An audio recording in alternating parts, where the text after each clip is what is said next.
గజరాజును చూడగానే గజగజ వణికిపోతాం. తొండంతో కొడుతుందేమోనని, తొక్కి చంపేస్తుందేమోనని భయపడిపోతాం. కానీ వాటికి కూడా ప్రేమ, ఆప్యాయతలు పుష్కలంగా ఉంటాయని ఓ గజరాజు నిరూపించింది. తన గార్డుకు దాహం వేయడంతో ఏంచక్కా చేతి పంపును తొండంతో కొట్టి దాహం తీర్చింది గజరాజు. మహారాష్ట్రలోని గడ్చిరోలి జిల్లా కమలాపూర్లోని ఏనుగుల పార్కులో ఈ అద్భుత దృశ్యం ఆవిష్కృతమైంది. రూపా అనే ఏనుగు చేతి పంపు కొడుతూ తన గార్డు దాహాన్ని తీర్చింది. ఈ వీడియో ప్రస్తుతం సోషల్ మీడియాలో ఫుల్ వైరల్ అవుతోంది. తన సంరక్షకుడి దాహం తీర్చిన గజరాజుకు హ్యాట్స్ ఆఫ్ అంటూ కితాబిస్తున్నారు నెటిజన్లు.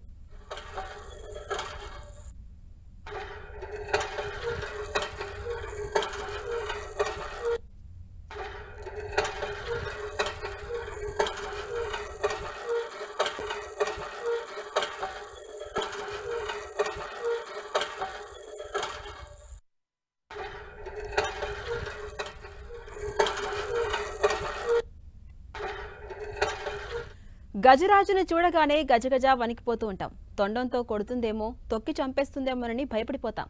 కానీ వాటికి కూడా ప్రేమ, ఆప్యాయతలు పుష్కలంగా ఉంటాయని ఓ గజరాజు నిరూపించింది. తన గార్డుకు దాహం వేయడంతో ఏంచక్కా చేతి పంపును తొండంతో కొట్టి దాహం తీర్చింది గజరాజు. మహారాష్ట్రలోని గడ్చిరోలి జిల్లా కమలాపూర్లోని ఏనుగుల పార్కులో ఈ అద్భుతమైన దృశ్యం ఆవిష్కృతమైంది. రూపా అనే ఏనుగు చేతి పంపు కొడుతూ తన గార్డు దాహాన్ని తీర్చింది. ఈ వీడియో ప్రస్తుతం సోషల్ మీడియాలో ఫుల్ వైరల్గా అవుతోంది. తన సంరక్షకుడి దాహం తీర్చిన గజరాజుకు హ్యాట్స్ ఆఫ్ అంటూ అటు కితాబిస్తున్నారు నెటిజన్లు.